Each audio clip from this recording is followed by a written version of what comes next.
We are actually degenerating to an autocracy. I mean, Mr. President should now come out clear and issue a statement that whereas he wants to be re-elected, which is a right, and whereas he thinks he has done a lot of work to merit it, he generally deploys the strategy of killing off political parties. No, the Bakassi thing is very miserable. It's annoying. It tells a story. I mean, look at the confidence, gung-ho, how the guy was shouting. We don't want another party.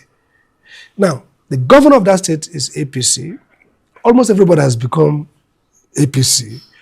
So this is just a small effort by opposition party to just have a secretariat. They're not even challenging, the mainstream. They're not even, we didn't see a gathering of big hitters. That also the same thing like Edo, where the governor says and people say, we don't want anybody. This is APC state. So I think it has come to a point. And we had that too in Obiakpo in Rivers State. So I think if the president does not issue a statement, because this is no longer a matter of political talk, this is APC leaders saying we don't want political intolerance. And that means they don't want election. Multi-party democracy. And the electoral democracy. So there's no difference between Nigeria today and Russia. In Russia, Putin gets elected with basically no competition, okay? So Nigerian democracy, and that's why it's classified. VINDEM, the world reputable report says Nigeria is now electoral autocracy. What that means that you're no longer a democracy because the elections, look, this election we're going through now, if you continue this kind of violence against opposition, if you continue where you rig the whole system against them, they can't have offices, they can't hold meetings, some of the leaders could be shot.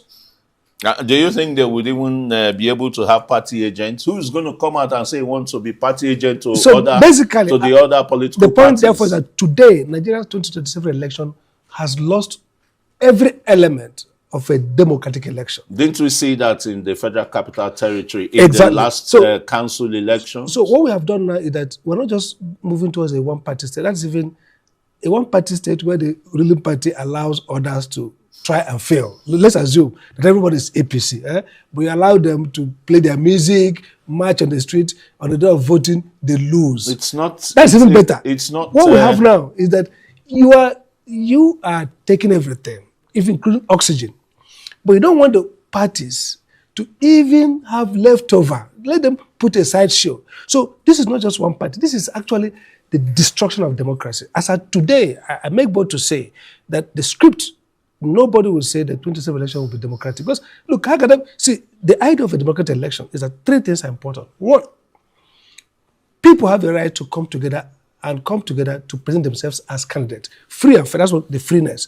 Two, people who want to vote, voters, can freely make a choice. So the fundamental is being destroyed, meaning at this point in history, in Nigeria in 2027, build up to 2027, opposition parties cannot hold meetings, have offices, hold secretariat.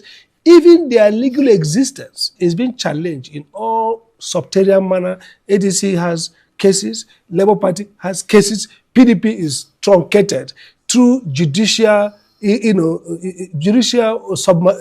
subterranean. In fact, this is like guerrilla warfare. Judiciary. The point is, are we going to have no contest?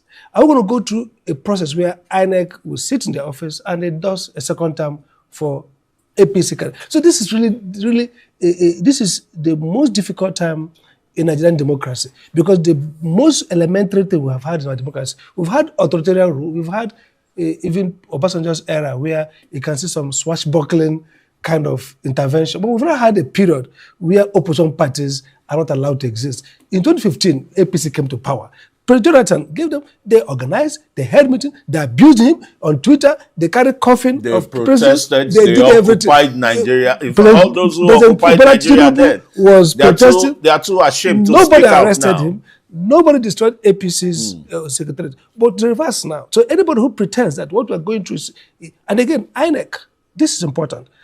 INEC is a regulator of politics. If I was INEC chairman, I would issue clear warning and, if possible, even ban a political party for extreme violence. You can't allow APC to carry on as if they are the only party. You have to be fair. You have to protect the interests of the other parties. Otherwise, you're no longer a regulator. That's why I told the So it looks as if the people's voices are not being allowed to be heard. It looks like an official position that there should be no election in the real sense. I mean, In 2027. that my reading is that both INEC, judiciary, that's going to be very dangerous that's my reading. for the That country. As of today, Nigeria has no prospect of a competitive election because if you're destroying the parties, look, some people are even saying, "Oh, don't go to ADC, don't go to Labour. You'll be working in vain. The parties will not stand." Well, so that's why exactly. that's why I want to talk about defection. I mean, all the political bigwigs and the rest moving from other parties, PDP and the rest, are defecting to the All Progressives Congress. There must be something very attractive there. Well, two things really. One is that many of those political parties, many of those defectors feel that there will be no free and fair election. That's what they feel. And so you can see when the governor of Akwa Ibom was moving, he said, "I don't want to win an election and lose it in court," suggesting there could be crisis. The eternal crisis in his PDP, party then. Then, even when there's no crisis, a crisis will be so. But the point is this: ADC seems to have the capacity, potential to offer strong competition. But two things have to happen. First, not even the defection. I mean, if you look at the last 23 election, many of the governors lost their Senate seat, they lost their seats to, many of them, to Labour Party, to PDP. We saw in Delta State, for example, where the president's candidate himself, who was also the governor, lost to a ragtag group, the APC, the Labour Party, that didn't even have up to 2-3 months to come together. So many people still feel that if the ADC pulls the right candidate and they come together, they will enjoy some protest votes. They would not. You see, what APC is doing with show of extreme force and violence could actually push away voters. You see, in the psychology of voters also like to support the guy who is beaten. People feel like we're not happy with the government. It seems to me that the government understands that if they knew that the election was going to be open and closed for them, they won't go this extreme. All this effort is to stop a contest. And many people feel that if you have the right candidate and resolve some issues, for example, zoning, now that's another problem. People are saying zoning, south, APC. Some people in the south says you must have a certain candidate. People are saying, who is the candidate? Can he inspire the people? So at this point now, what is clear is that APC has dominated the establishment, the structure. ADC cannot compete on the basis of structure because look at the numbers. If you have almost 2/3 of the legislators or more than that, you have only 2 or 3 governors sparing, or even 0. You might get one to, is even rumored to be moving to the you might APC. actually get to 0 or 1. So you're not fighting on structure. You have to look for a dynamic populist candidate